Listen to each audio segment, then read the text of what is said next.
তাহাজ্জুদের নামাজ পড়লে জিনে ভয় দেখায়, এটি একটি মিথ্যা কথা।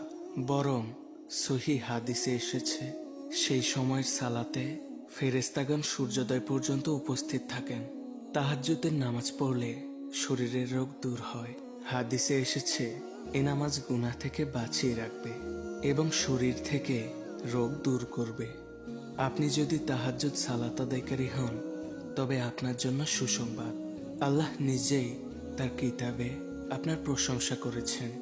আল্লাহ বলেন, যে ব্যক্তি রাতের বেলায় সিজদারত বা দাঁড়ানো থাকে, আখিরাতের ভয় করে এবং নিজ প্রতিপালকের অনুগ্রহ প্রত্যাশা করে, সে কি তার সমান যে এমনটি করে না? যারা নিজের নফসকে গুনাহ থেকে কন্ট্রোল করতে সক্ষম হন না, তাদের জন্য এই সালাত। আল্লাহ বলেন, নিশ্চয় রাত্রি জাগরণ প্রবৃত্তি দমনে অত্যন্ত কার্যকর।